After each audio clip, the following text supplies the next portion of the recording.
கேரளாவிலிருந்து தமிழகத்தில் மருத்துவ கழிவுகள் கொட்டப்படுவதற்கு எதிர்க்கட்சித் தலைவர் EPS கண்டனங்களை தெரிவித்திருக்கிறார்.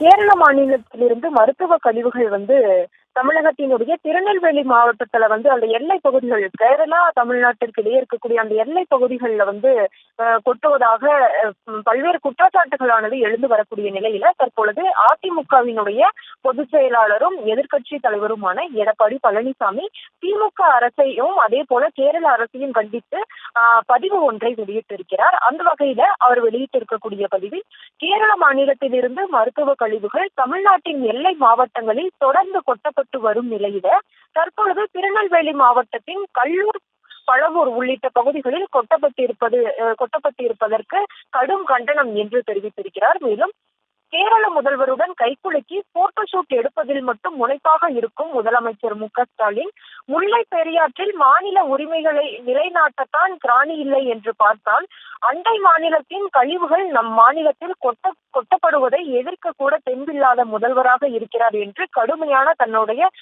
குற்றச்சாட்டை முன்வைத்திருக்கிறார். மேலும் வளமிகு தமிழ்நாடு யாருடைய குப்பை தொட்டியும் அல்ல என்றும் அந்த பதிவில் தெரிவித்திருக்கிறார். அதே போல கொட்டப்பட்டு இருக்கக்கூடிய மருத்துவ கழிவுகளால் மக்களுக்கு பல்வேறு தொற்று நோய் பரவ வாய்ப்புள்ளதால் அனைத்து குப்பைகளும் உடனே அகற்றப்பட வேண்டும் என்றும், இனி இது போன்ற பிற மாநில கழிவுகள் கொட்டப்படாத அளவிற்கு திடமான நடவடிக்கைகள் மேற்கொள்ள வேண்டும் என்று திமுக அரசை வலியுறுத்துவதாக அந்த பதிவில் தெரிவித்திருக்கிறார்.